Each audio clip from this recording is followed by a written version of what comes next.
GM. Welcome to the weekly roll-up where we run down all the top Web3 news from the last week to keep you up to date and ahead of the crowd. My name is Jay Bird, and as always, I'm here with my co-host Kyle Reedhead. And our goal here at Web3 Academy is to help entrepreneurs, businesses, and creators explore and learn how to use Web3 to transform business models and build thriving communities. In today's roll-up, we are talking about so many exciting things going on. Metaverse adoption. What's happening in the Metaverse? A lot of big brands adopting. Ticketmaster, talking about adoption. Ticketmaster is getting on the blockchain. I know we're all super stoked about that. Let's dive into what's going on there. The biggest sports leagues in the world, NBA, NFL, FIFA, I was going to say Champions League, one of the soccer sports, are using football. NFTs. We call it football over here in Europe. Jay, come on. Oh, man. Let's not have the soccer football debate today. DaGods and Utes. If you've been anywhere on crypto Twitter this past week, you've been seeing, I'm sure, DaGods and Utes, big NFT project that's just been blowing up on Solana NFTs. What's going on there? We're going to break that all down for you and so much more. And we are giving instructions for how you can claim your Lens protocol handle. So many of you must have saw our tweets earlier this week, where we have partnered with Lens Protocol and we are giving away a whitelist to those who were following sort of a quest for us. And we're going to give you instructions later today, later in this episode on exactly how you can claim your Lens protocol handle. If you've never heard of Lens, by the way, Lens Protocol, well, the future of social media is here. Lens Protocol is a Web3 social graph designed to empower creators to own the links between themselves and their community. It allows you to own your content, own your followers, own your data. It's a wonderful thing. And we are excited to allow you to get access to Lens Protocol because currently it's not open to the public, but it is open to Web3 Academy listeners. So stay tuned. And later on in this episode, we'll show you exactly what you got to do. Yeah, man, I'm excited. So much to talk about today. Welcome back, Jay. I didn't have you last week and I missed you. It's nice to see your smiling face again. I miss you guys, man. I miss you guys. Here's a great quick story as we jump into gratitude. So I am grateful for taking time off. It was wonderful to take time off. Spent time in Paris and Amsterdam with my beautiful fiance. But I'm also grateful for the show. And on our vacation, I was clearly thinking about this show because I sleep talk. So, and I sleep talk quite a bit, apparently. I never know this. Sam will always tell me the next morning. So we wake up one day and Sam's like, she's laughing at me and she says, do you know what you said to me last night? So in the middle of the night, I rolled over and I whispered to her, I was like, hey, do you want to be on the weekly roll up? So where is she? Are we bringing her up? No, she's upstairs. Otherwise, I would grab her. So apparently, even on vacation, I'm still recruiting guests for our podcast. Nice. I love it. What are you grateful for, Kai? I am grateful for exercise. So, one of my favorite things is every day I got to find, 20 minutes minimum to exercise, to do some yoga, to just move my body. And I find that so long as I get at least 15 minutes in of this, it changes everything. It changes the way you think. It changes your energy levels. It changes how you feel. It's sort of like a reset to the brain. And so anyone out there that's, feeling down when they wake up, feeling lethargic, feeling fatigued, feeling maybe anxious or stressed or whatever, all you need to do, this is like one of the biggest hacks, I think, in the world. And a lot of very successful people live by this. All you need to do is just go and get 15 minutes of increasing your heart rate. And all of a sudden your whole brain, like everything you think, how you feel will just change just like that. I think it's like one of the best, call it medication, even though it's not a medication, but one of the best treatments for whatever it is that's going on, if it's something to do mentally. And it's an addiction for me, to be honest. It's something I got to do every day. And I love to do it in the morning. And so very grateful for the ability to move my body and get my heart rate up. I love it, man. True words. I went for a beautiful walk this morning. I didn't really get my heart rate up because it was like 6 a.m. So I was huffing with my coffee pretty slowly, but All right, what's the Web3 word of the week, Kai? The Web3 word of the week is a little bit ironic, but it's no time off. Except for Jay, who just took time off. I feel like the Web3 What the world heck? doesn't. The Web3 world doesn't take any time off. Like the last couple of weeks is supposed to be the time when everyone's on vacation and not much is happening in the business world. Yet, like it just doesn't stop. We keep launching products. There's new things coming out all the time. There's new announcements. It just seems even the last few weeks, I mean, the merge is coming, so you can see everyone's still working on that. There's just so much going on. And it's like, isn't it Labor Day weekend? Like, shouldn't we have some time off? And it's just, I don't know. It seems like there's no time off in Web3. I don't know if it's a good thing or a bad thing. Let's get into the news of all the things that are being built right now.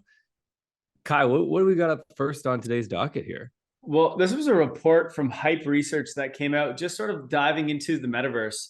In particular, looking into Decentraland and Roblox. Decentraland is a decentralized Web3 version of the metaverse. And then Roblox is obviously, I think, the most popular metaverse in the world right now. It's somewhat of an open platform where anyone can sort of build and create games and do things on it. A lot of cool experience going on there. And so they were just sort of breaking down some of the difference between the two, what the adoption's like, what the users are saying over there, what brands are doing.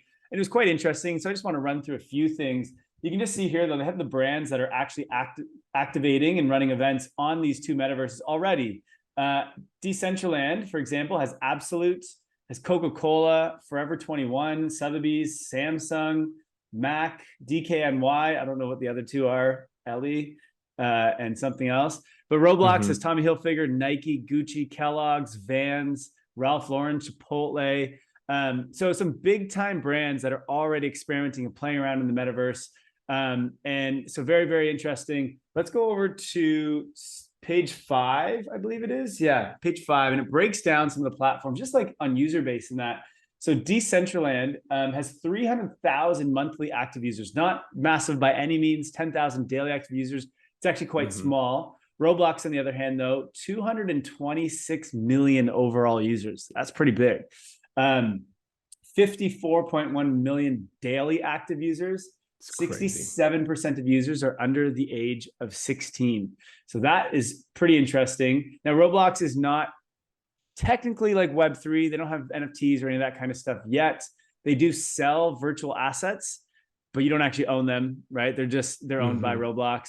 Whereas Decentraland does allow you to own in-game assets in the form of NFTs.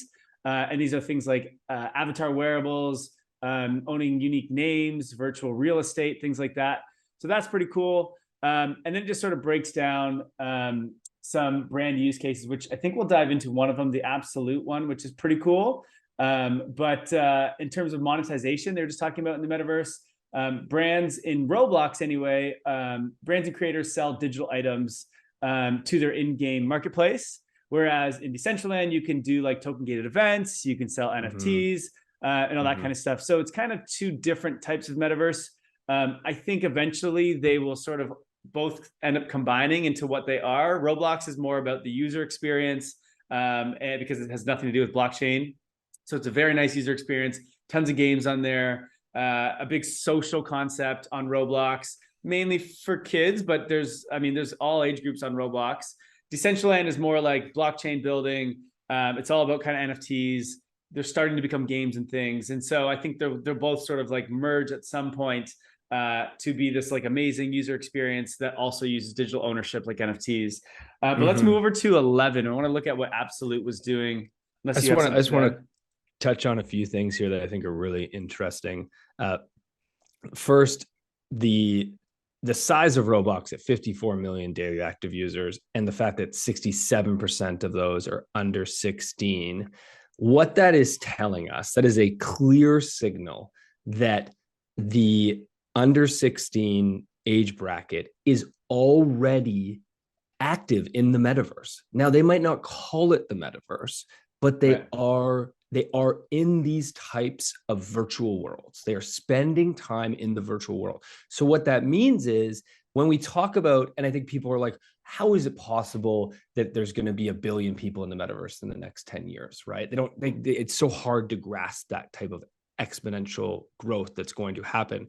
But this is the clear signal right here. You're talking about in 5 years, 10 years, those people are going to be in their early 20s. They're going to be in jobs. They're going to be in careers. They're going to be building. And they came from virtual worlds. They spent time in virtual worlds. So that's it's native to them. It's native. To exactly. them. Yeah. And that native that is a huge signal to the growth that is going to come, is that they grew up with this. So it's the same thing that happened with mobile and the move to apps, right? There was a generation that grew up on mobile, and the move to apps was very simple for them, right? And that exact same thing is going to happen now. So it's one thing I just want to point out. Purchasing digital goods is native to them as well. They've been doing that since they were born, essentially, since they could hold on to these phones, doing this in Roblox. So like all the time, NFT is going to be so normal to them. It's weird for 30 plus year olds, most of our listeners, but so normal and so like native to them. Well, and I think that like we always talk about the user experience, but the user experience will get better and we'll get more used to it. And we might not all spend time in the metaverse in the same way, right? Like Zoom is a version of the metaverse in a way, in that we're meeting online, right? We're in the metaverse right now as we film this. The other comment I want to make is both Kyle and I are reading Matthew Ball's book, The Metaverse, right now, which is a great book.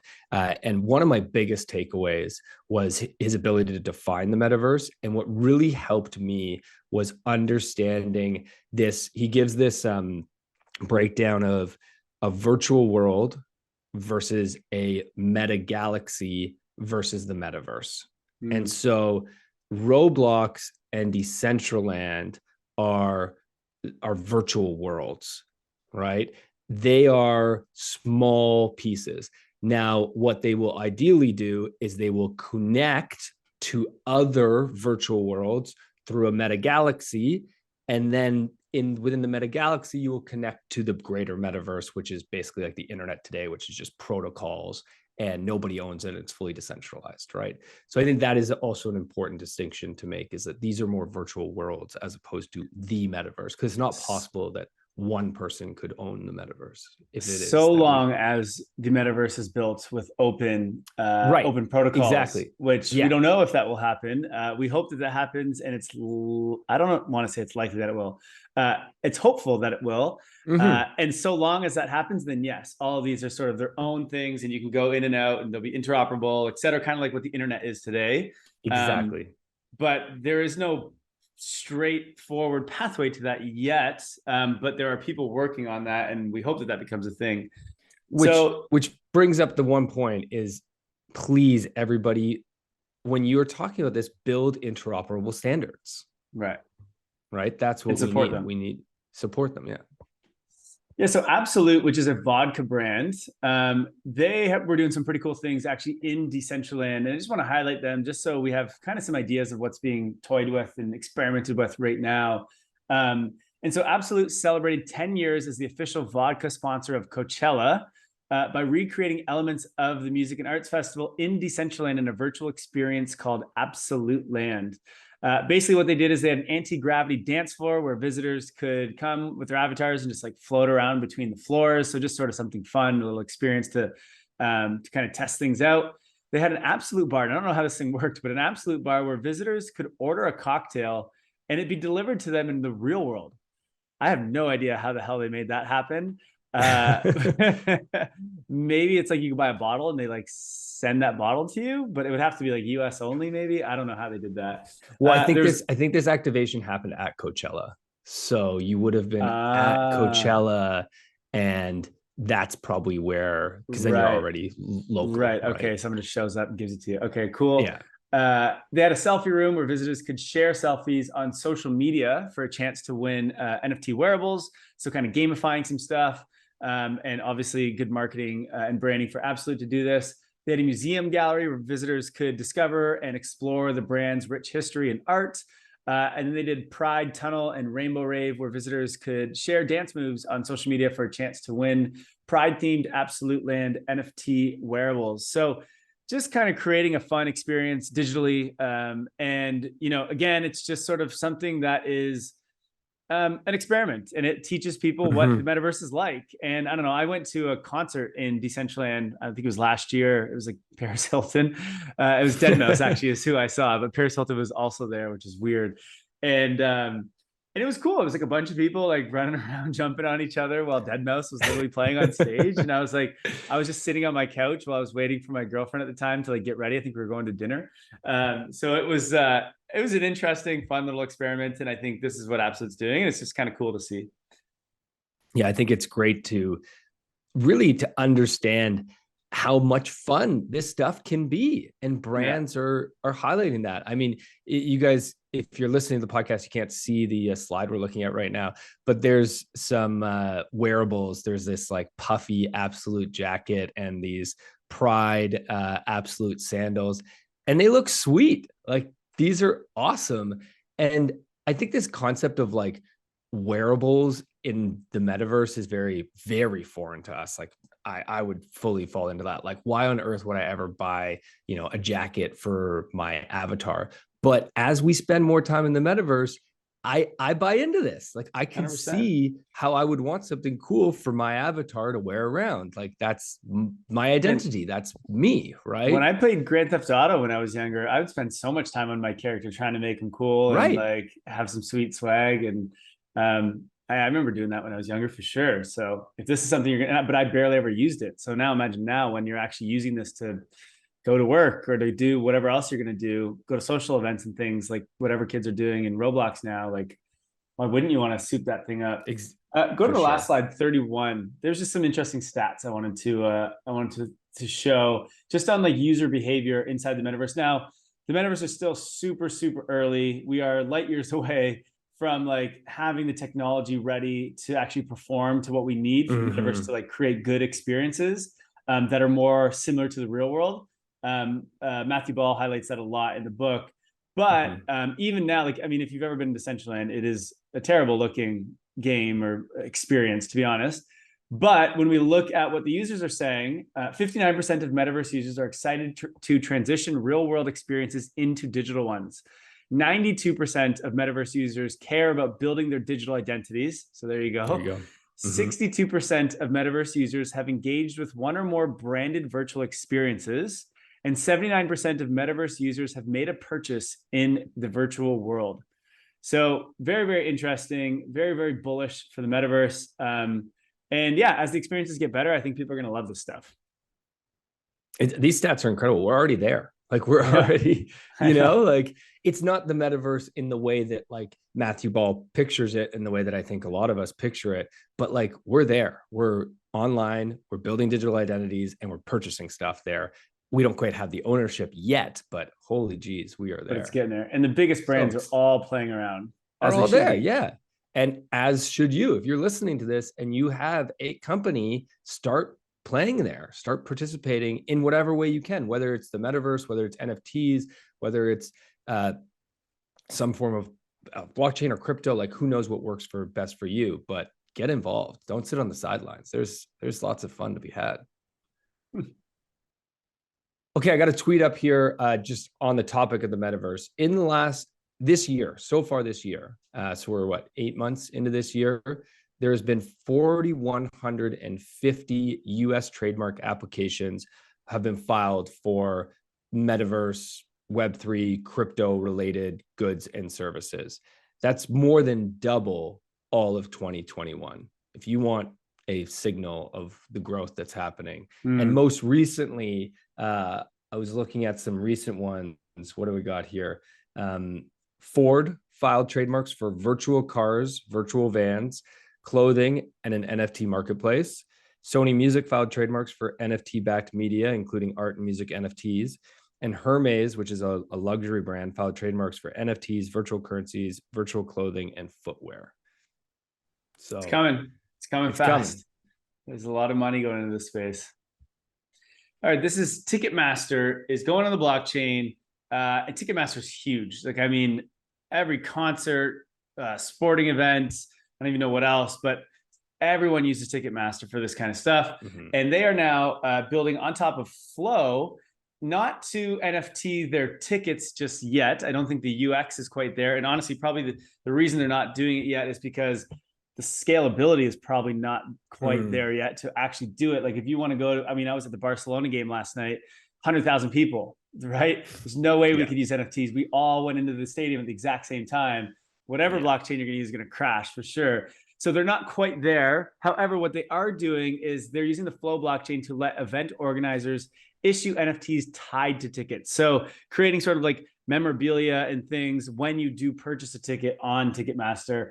And I believe this is their sort of like stepwise approach to getting to NFT tickets itself. Because honestly, when you think about this, there is no point in having the actual ticket and then an NFT tied to it. The NFT might as well just be the ticket, right? Why do we need two of these tools, these digital tools, when you could just have one, and one you actually get to own? So right now it's just an experimental thing. I don't think that they have the confidence to like allow an entire event, especially a big one, to just use NFTs. I don't think most people even know what to do or how to purchase them or how to use them. So they've got to sort of, this is their way of teaching their users like, hey, you can buy your ticket the normal way, the Web 2 way. But check this thing out over here. If you have a wallet, you can get this and it'll stay with you forever and you own it. And just a cool experiment and a sort of an education component to their users, which is amazing. I would assume Ticketmaster is trying everything they can to eventually make NFTs become the actual tickets. Who knows how far away we are for that, but super interesting. Yeah, really, really exciting to see. Love it. All right. Vitalik, our boy, Vitalik Buterin, who is the founder of Ethereum, is releasing a book. And this is just a book from all of his writings over the last, I think it's like 2 or 3 years, all about proof of stake. So the book is called Proof of Stake, The Making of Ethereum and the Philosophy of Blockchains. Vitalik is just a giga brain, as you would call him, in this space. And he writes and writes and writes all about blockchain and research, et cetera. And so they've compiled all of his writings into a book, and they're selling it via an NFT. It launches on September 27th. But what's really cool about this is you purchase the NFT, and then they will send you a signed book by Vitalik itself. But all of the proceeds from this, from Vitalik's portion of this, will go to Gitcoin grants. So it supports open source, public goods, and Gitcoin is the one who will then decide where that money goes. And Gitcoin grants, I think, is a DAO.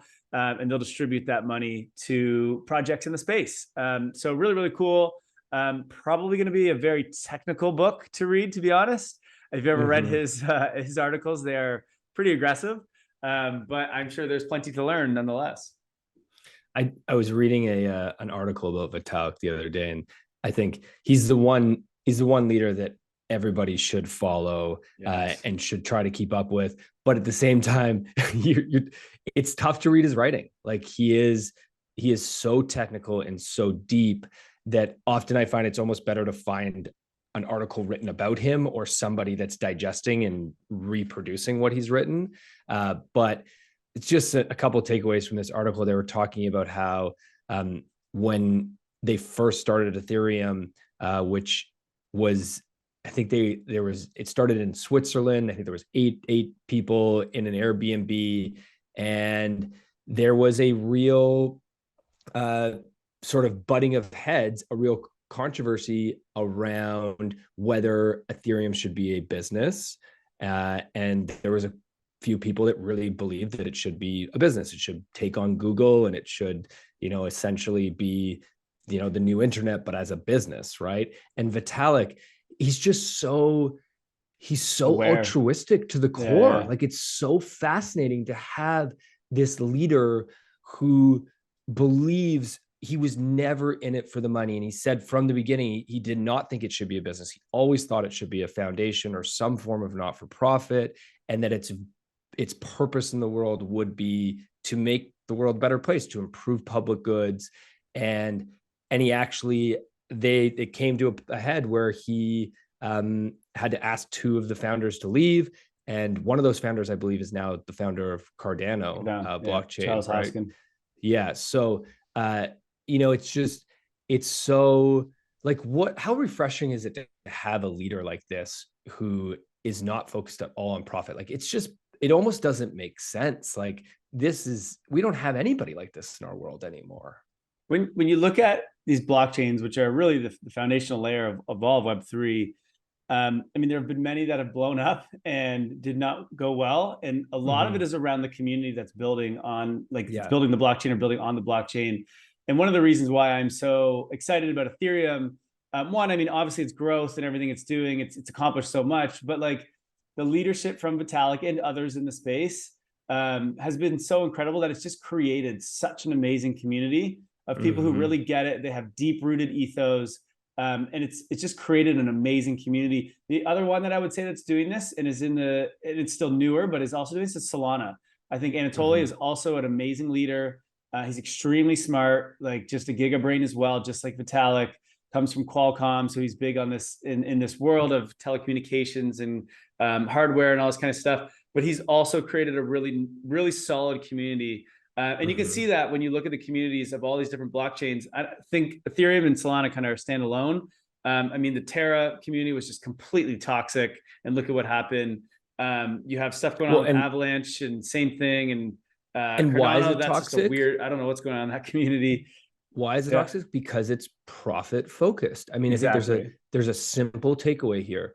If you're building a community and you're mission focused, you will attract the right people that all want the same thing as you, and you'll get true buy-in and true commitment, right? 100%. If you're building a community that is profit focused, then you just get a bunch of money hungry, apes, like, like it's not what you want. Yeah. So shout out Vitalik. Keep it up, my man. I love it. Legend. Okay. Next up here, A16Z has launched open source NFT licenses. This is absolutely huge for any NFT project out there. And these licenses are called Can't Be Evil licenses, which is just incredible because it's a play on Google's original mantra of don't be evil. But let me just break down basically. I wrote an article this past Monday, if you haven't read it, all about CC0 and NFT IP rights in general. It's a big thing to understand. It's very complex. And it's a challenge in the industry right now because nobody really understands. And the main issue is that right now, if you buy an NFT, most people think that they own the IP of their NFT, but you do not. The current licenses do not allow you to have that ownership. Essentially, what is happening right now, like Bored Ape Yacht Club is the easiest example of this, is you are being given a revocable license. So at any point, Bored Ape Yacht Club can take away that license from you if they don't want you to have it. So there's just a lot of ambiguity, right? And so what A16Z has done here is they've come together and they've released these copy and paste licenses that anybody can put into your smart contract for your NFT project to basically achieve a couple of core purposes. One, protect the creator's IP, very important. Two, grant NFT holders a baseline of rights that are irrevocable, enforceable, and easy to understand. And three, help creators and their communities unleash the economic potential of their projects. Why do they call them Can't Be Evil? Well, because blockchains enable a new version of the internet where people don't necessarily need to trust each other or companies to transact. It's not the hope of Google's don't be evil. It's the certainty that people can't be, which I just love. And there's a tweet here from Chris Dixon. Can't be evil is greater than don't be evil. And so I'm just going to open up to just quickly take a look at, there's a great chart. And if you, in our show notes, we'll link to this article that explains all these licenses. Sorry, I got a little bit, I think, sick at the end of my vacation. So my voice is a little bit off today. So there's 6 licenses here. And what's great about these 6 licenses is they cover the various types of rights that you would want in an NFT project.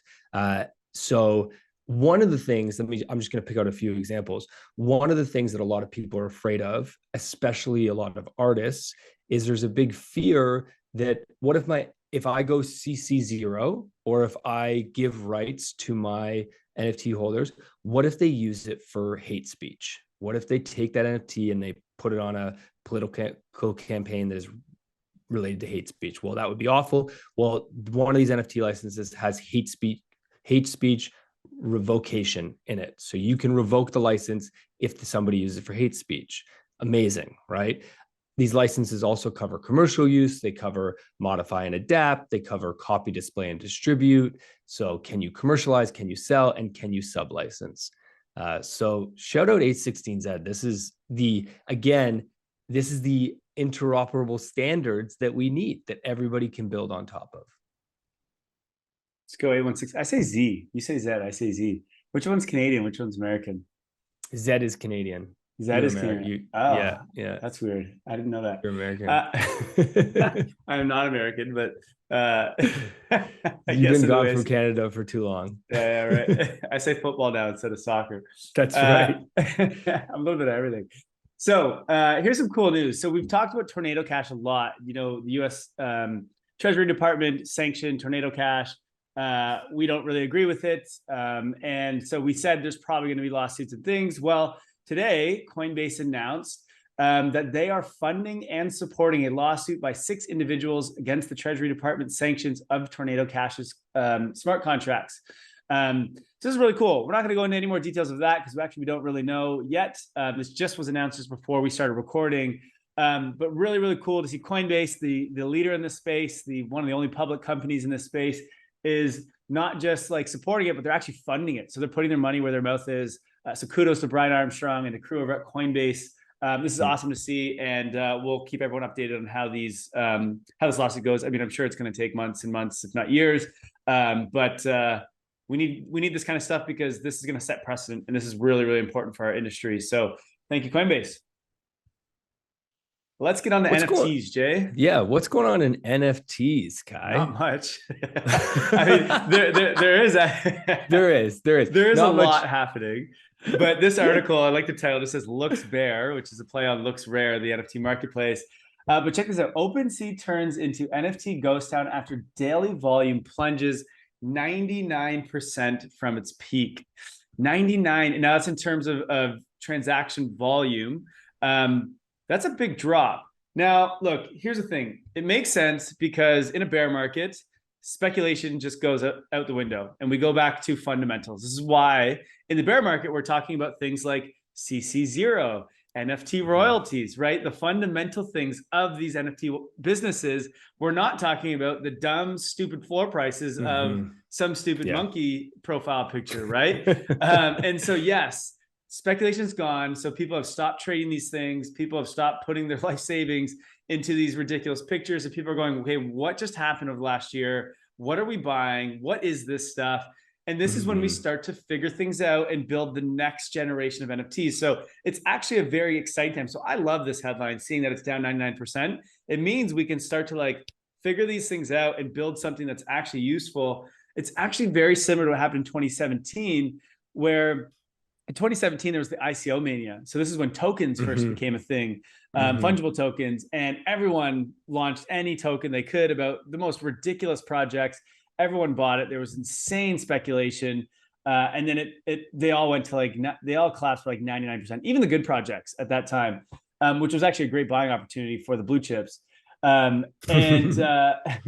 But so, the same kind of thing happened. I think that's exactly what's happening now. NFTs are not dead. They're not gone. They're not going anywhere. And like, to be honest, we have so much news coming up talking about all the new things going on with NFTs.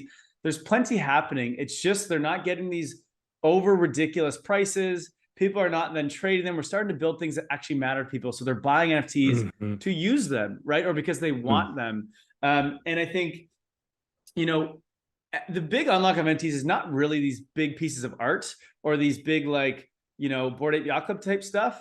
It's actually the free style of NFTs, like soulbound NFTs that are like data points for your reputation and your digital identity. It's like other ways of using NFTs where you might not even ever trade them because you're using them for your product or your membership or your identity or your certification or whatever. That to me is really a bigger unlock NFT. And I think that's where we're about to start seeing things. So I don't know. I'm still super bullish on NFTs. I think so much is still coming from the space, and I'm happy to see it down 99%. I'm not going to lie. I luckily didn't have a lot of bags of NFTs, so I'm sorry for those that did. But like me. Yeah. No, I agree. I think it's a good thing. It flushes out the speculators and let's bring in more builders. Speaking about builders, what's going on with DaGods and Utes. This I is don't know. You tell one of me. the hottest NFT projects. And I think a really good example of an NFT project doing things the right way. So DaGods, if you don't know the project, is the biggest PFP project on Solana. I believe that their floor is, I think in ETH terms, not in Solana terms, I think their floor is about 15 ETH. So quite a high floor and a very successful project, a great community, very bought in. And DaGods created, spun out of DaGods was Dust Labs. And Dust Labs is, unlike Yuga Labs is like the parent company of Bored Ape Yacht Club and CryptoPunks and Meebits. Dust Labs is not the parent company of DaGods, but it was spun out of DaGods. So there's a connection there, but it's sort of a side thing. But Dust Labs also recently created Utes. And Utes just got so much hype. And for good reason. It's fun to say Utes. And one thing I want to touch on here is one of the reasons they got so much hype is their branding was so good and they built a community around a mission. Their mission was to, and it still is, they're actually minting right now. They've had a couple issues with their mints, so it's kind of delayed. They were supposed to mint a few days ago, and I think now it's happening. I'm not on the whitelist, so I'm not exactly sure of the exact days that it's minting. But one of the reasons it's been so successful is because this community they built was all around this idea of, we want to build a community of Web3 enthusiasts who want to build and want to be part of something, not speculators, not traders. And in order to mint, you had to actually apply. Like, they had an application. And I know we've talked about Jump community being so successful. And what made that so successful was they weren't focused on being the biggest. They did applications, they did interviews. And in a way, now the Ute project is 15,000 PFPs. So there's no way they were doing interviews with 15,000 people. Mm-hmm. And I don't know the ins and outs of the application. I did not apply. But just this idea of, you need to have a mission. They had a clear mission. And then how do you make sure that your community is sharing in that mission and wants that same thing? And they did that. And as a result, they've had incredible success. They also just announced, I believe earlier this week, that they've raised $7 million to Dust Labs to continue to build that out. So really great success, and just and also their branding. Like I said, it's just amazing. I love their branding. I'm looking at on my other screen here, I'm looking at a couple of images that are super cool. This actually just reminded me that we see the 99% drop in volume on OpenSea. Part of that is also because when the all-time high of the volume was, which was last year back in maybe November or something, I can't remember exactly when it was, they didn't have a whole lot of competition. Whereas now they have LooksRare, they have SoRare, they have Flow Blockchain, Magic which Eden. Has been around for a while, but they have Magic Eden, they have SudoSwap. So there is a lot of action still happening on NFTs. It's just not all on OpenSea anymore, which is probably a good thing. But yeah, I just remembered that. All right, let's move on to sports NFTs. This is pretty crazy. So lots happening in the sports world. And man, I was at the Barcelona Champions League game last night. First time I've been to like a European football game. And so sweet. It was pretty amazing. And 100,000 people in the stadium. And all I could think of was like, and they're singing the whole game. They're just like, they're so into it. Everyone's wearing a jersey. Like, it was pretty cool. And all I could think of was like, oh, we got to tokenize this community. Like, what is going to happen when we token? Because also the Barcelona is a little bit different, where they don't even have like owners. They have members. So you actually, they kind of have a DAO model for the Barcelona club, which is super interesting.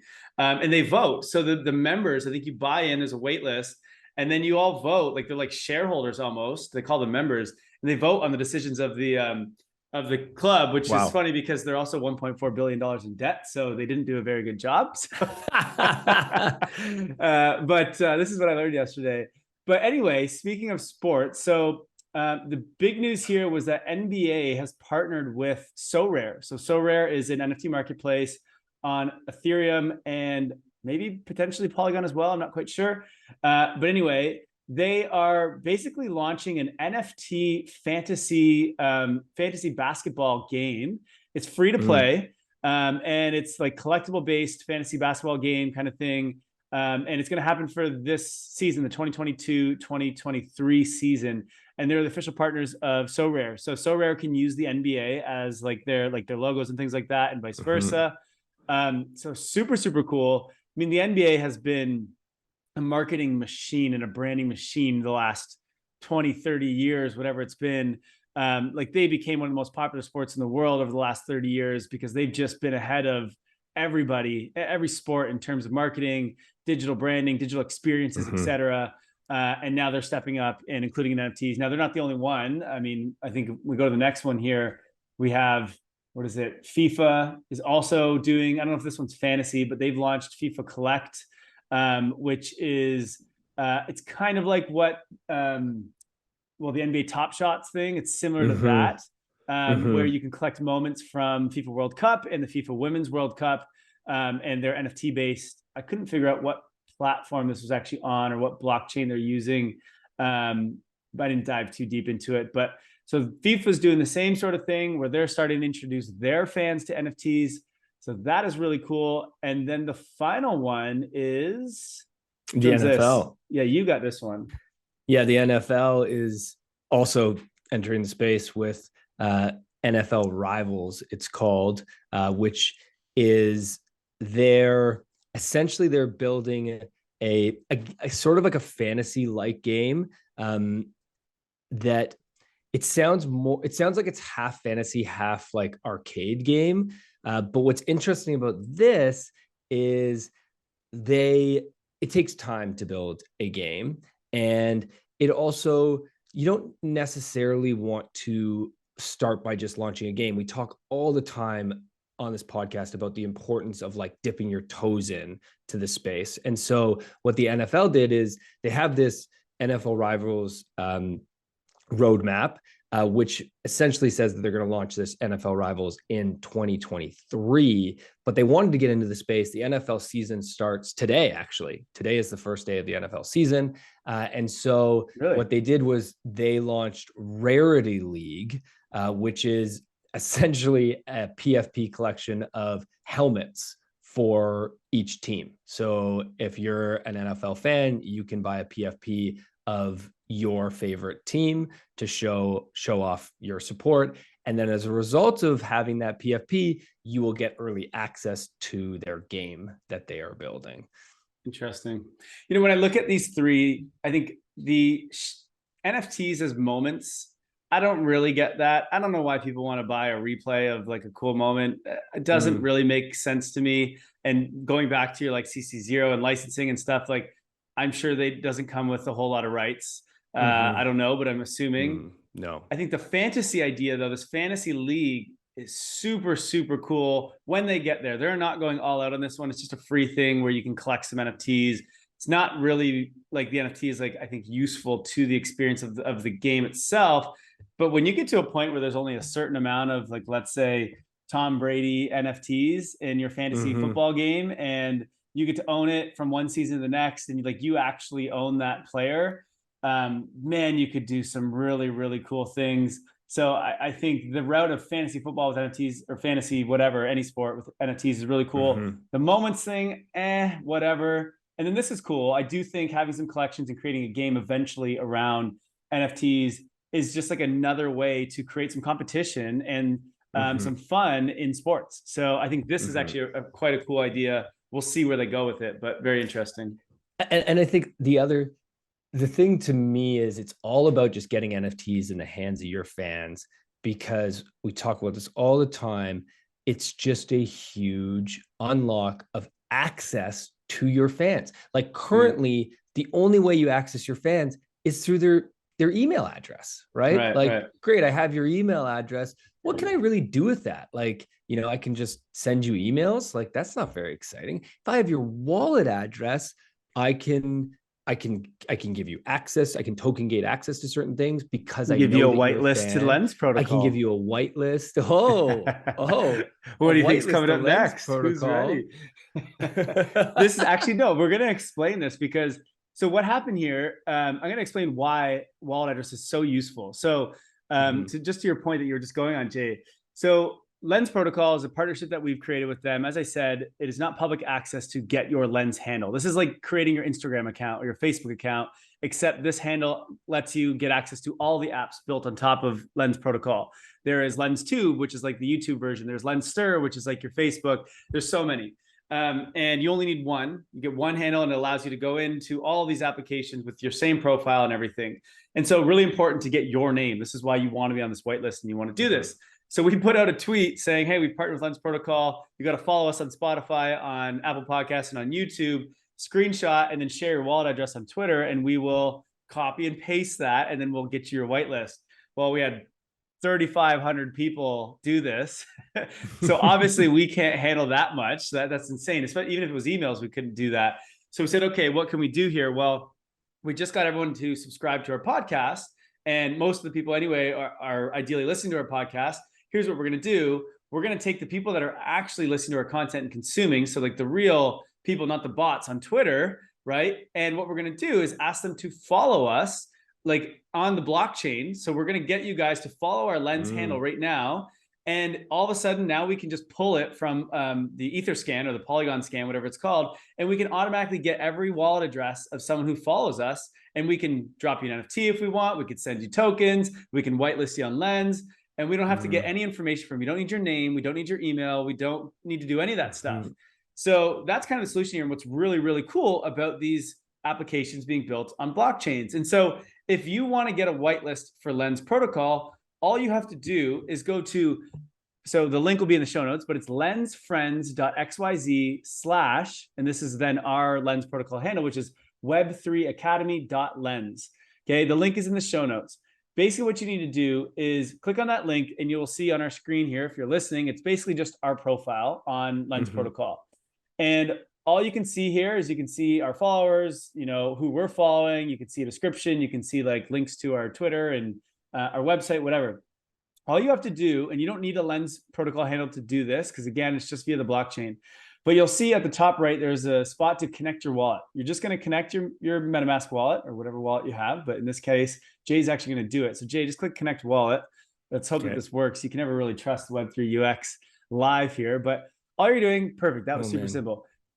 Oh, the screen is coming up full screen here. Relatively simple.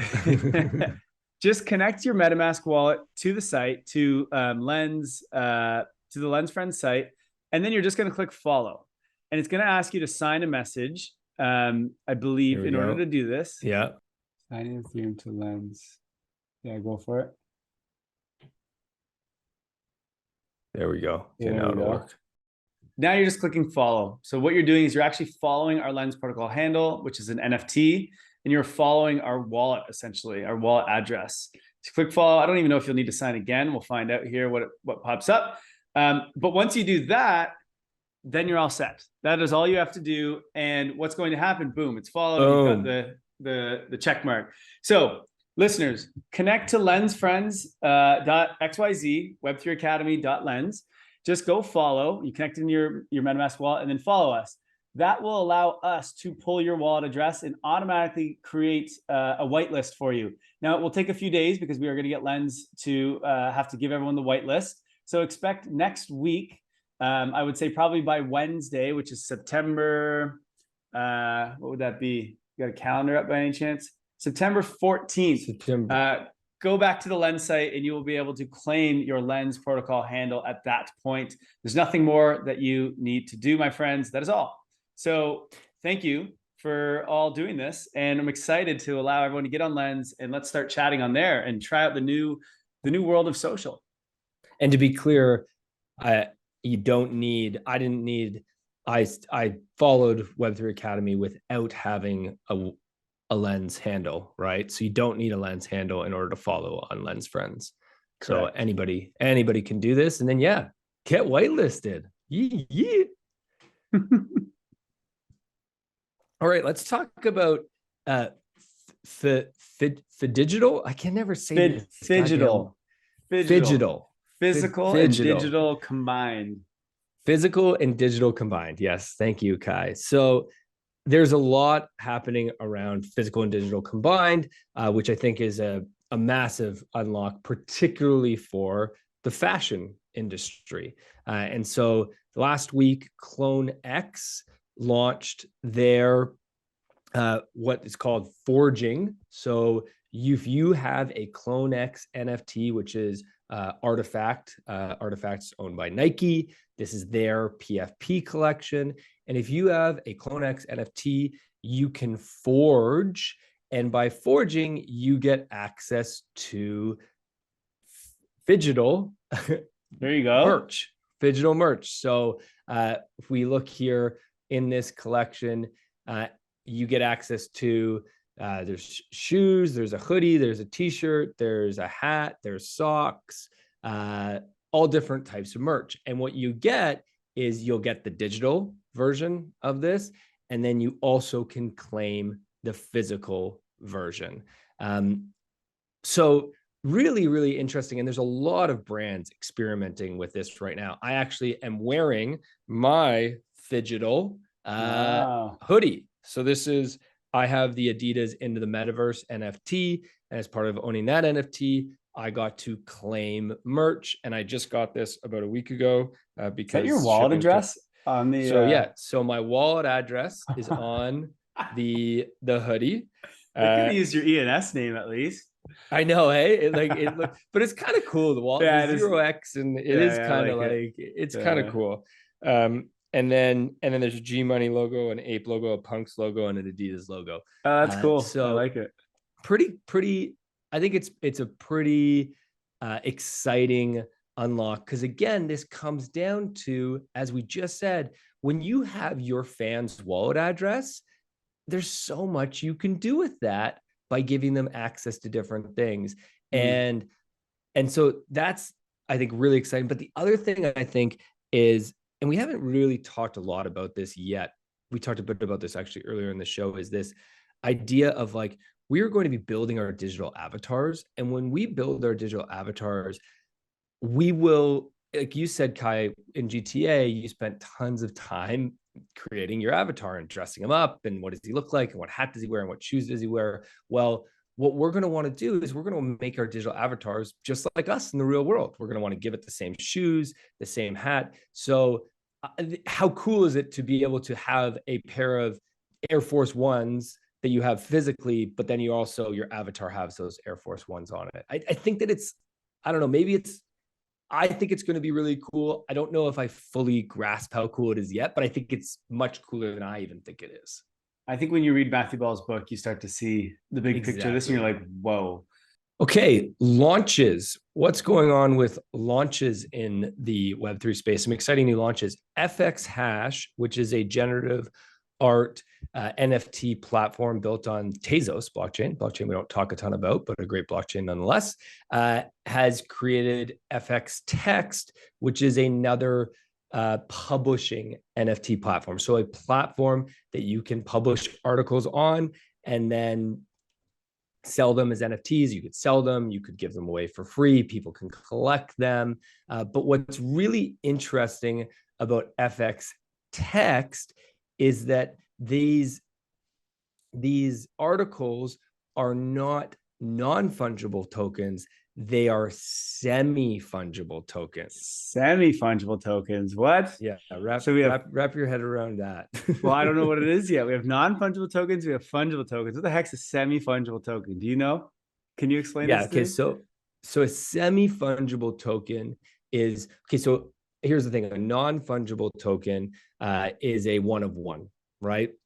Which cannot be, it's immutable, right? Once it's created, it cannot be edited, right? The thing for publishers is you might want to edit your content. You might want to edit your article. So semi-fungible means that you can create a article and then you can edit it, but you edit it on the blockchain. So if you were to edit it, it would show on the blockchain, it would show past versions of it, so anybody could see, and it would show when you edited it, what you did. So it's fully on the chain, but it does allow this ability of editing an article, which I So think like is really interesting. I could buy an NFT piece of art from an artist, and 2 years later they could like redo that art or like upgrade that art to something else, and that's semi-fungible.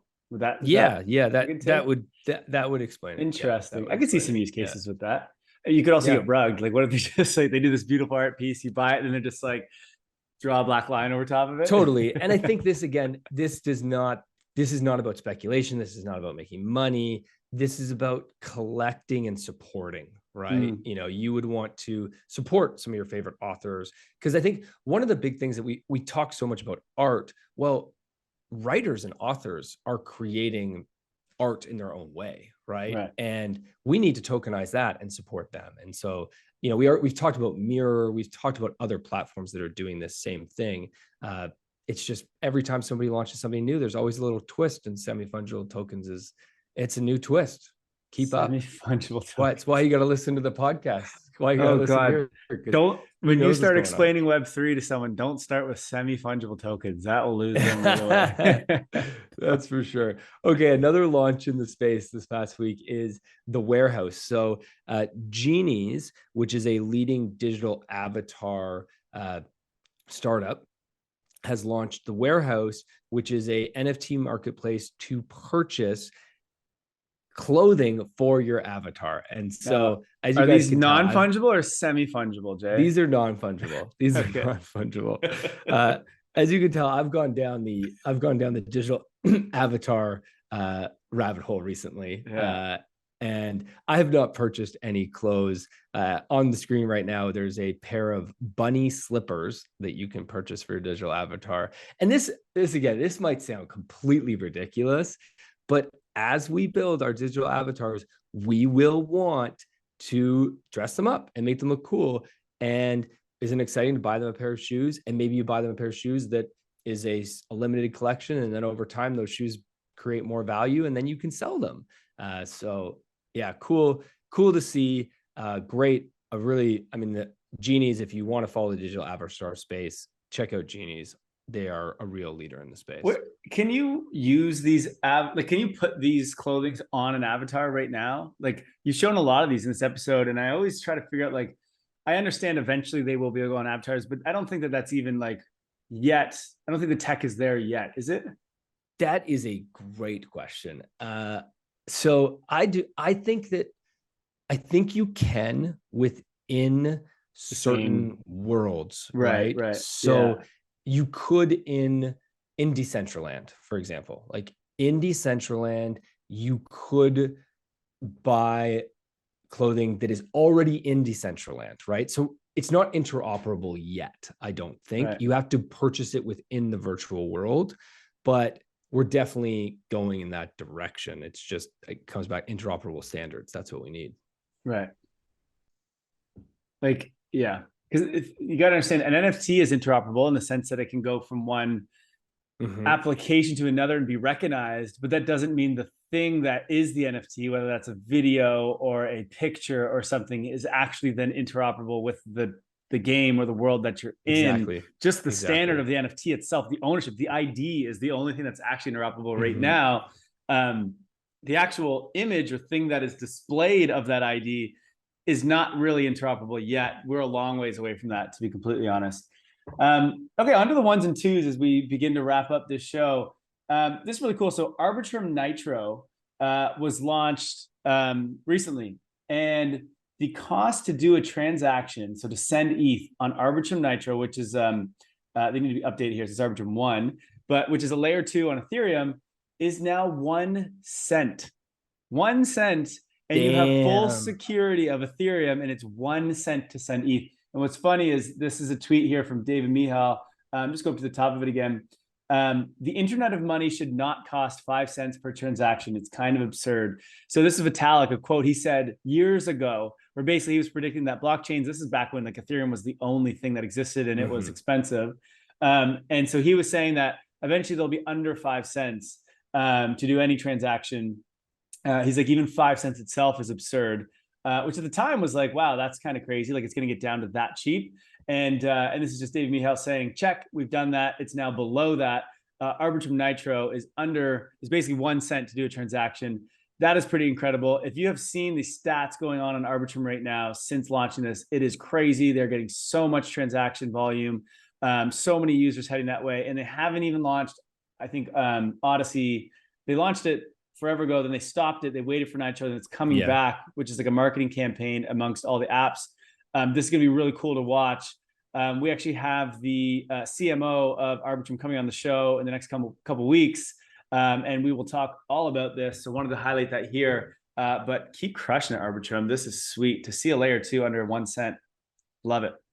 This is what we need. Scalability. We're going to do it. We're going to do it. We're doing it. We can do it. Okay. Santiago Santos. He's a legend NFT collector and pretty big in the space. But he tweeted out today, just a great take. And I think it's great to share for the entrepreneurs that are listening here. And he says, Web3 builders should assume majority of users won't change their behavior. They'll continue to value convenience and utility above else. Make it fun, engaging, and feature parity with Web2 apps. Then sprinkle Web3 magic. Don't assume your users will care or notice Web3 elements up front. What he's saying here is, most people don't give a shit about decentralization or ownership or any of these things that we all preach and love in the ethos of Web3. They actually don't care whatsoever. All they want is a great experience. Does this thing make their life better, right? And yes, there are some things of owning, and really the benefit of owning is the interoperability, because if you own it, you can take it from Instagram over to Twitter. Do you know what I mean? I mean, obviously you can't right now, but in the Web3 world, when we have those versions, you can. And that is a huge unlock. That is something where people go, oh, cool. I don't need to go and create another account over here, right? They don't actually care about the ownership aspect of it. It's the features that ownership provides. Same with decentralization. They don't care about decentralization, but sure, they'd probably like to not get banned off a site for saying something, or having to deal with trying to send someone in a different country money and have to pay these ridiculous fees when it's permissionless and decentralized. Well, it's super cheap, it's free, it's easy, and you don't have to like worry about using PayPal or something. Like, these features are really good, but they don't care about these other things that people love and preach and stuff in the Web3 and in the crypto world. And so basically what he's saying is like, look, if you want to build in a space, Web3 users, or the users are not going to change, right? They still are going to look for convenience. They're still going to look for great UX. And that's, I mean, one of the things holding back this entire industry right now. So like, whatever you're doing, if it's an NFT, if it's a token or something, it's gotta give value to these people, and not just in monetary terms, but in utility and fun and engagement and maybe community or access or whatever it is. Like, it's gotta make people's lives better. Just the fact that it's decentralized or that they own it doesn't really matter. And I mean, we're seeing that right now with the whole NFT world going down 99%. Most of that, everyone's just like, oh, but I own this art. Cool. It's like, no, no one cares. And you can see that by it being down 99%. It's got to have some use to it, you know? Yeah. Well, what was the stat I saw recently? There's 23 million or 24 million NFTs on Ethereum, on the Ethereum blockchain. And 165 23 million collections, 23 million collections, and 164 of them are valued at over 1 ETH. So the statement that 99% of NFTs would go to zero is essentially true. And it's because there's not enough utility, there's not enough value, right? So you nailed it. Santiago, kudos, man. Preach. Let's create more value. I hope this is the take. Right, oh, it's not the other one. I got one hilarious tweet here I got to share. So Greg, who is just one of the best shit posters on Twitter. He is literally. Jose Canseco. So if you guys don't know who Jose Canseco is, he was a former professional baseball player. And he tweeted, looking for a crypto token developer. And Greg said, hey, it's Greg, DM me, Jose, and I can help. And so then Jose DM'd, hey, are you a token dev? And Greg responded, no way, Jose. Oh, nice, Greg. You know, Greg Uh, got a free Tesla from Tom Brady. Have you seen this? what? No. I forget what he did, but he bet Tom Brady that he couldn't. I forget what it was. It was something about typing fast, or I don't know, something ridiculous. It was the most ridiculous exchange I've seen on Twitter ever. And I think it was Tom Brady. And Tom Brady actually bought him a Tesla and sent it to him. It was hilarious. This guy's a legend, Oh Greg. my gosh. Greg, Legend. 16676935420. He is one of the funniest people on Twitter. Like, oh my God, he's amazing. Well, that's a wrap, folks. But Jay, it was great to have you back on the show. We've missed you over here at Web3 Academy. Good to be back, man. Good to be back. Thanks for listening, everybody. And yeah, get outside, exercise. Do some exercise this weekend. 15 minutes. That's all you gotta do. 15 minutes and watch what happens. Look at your watch. Wait till that 15-minute point. All of a sudden, you're gonna be able to exercise way more. You're gonna feel way better. It's a game changer.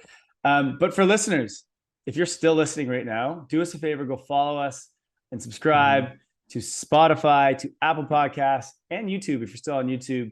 That would be great. That would help us. We would love that. And that's it. That's a wrap. Thanks so much, everybody. Have a great week. Thank you for listening to Web3 Academy. We hope this helps you along your Web3 journey. And if it does, please share this episode and subscribe so you don't miss the next one. By the way, if you have yet to join the Discord community, you are missing out. This is where all the magic happens. This is where we learn, where we ask questions, where we network. You want to be in there. The link to join is in the description below. And finally, a quick disclaimer. Nothing in this podcast was financial advice. Crypto and Web3 can be risky. You can literally lose it all. In fact, if you invest on account of what we say, you probably will lose it all. So don't do that. In all honesty, the point of this podcast is to remove the noise of markets and price and focus on utility and implementation anyway. So you should not take any of this as financial advice. Thank you, friends, and see you in the next one.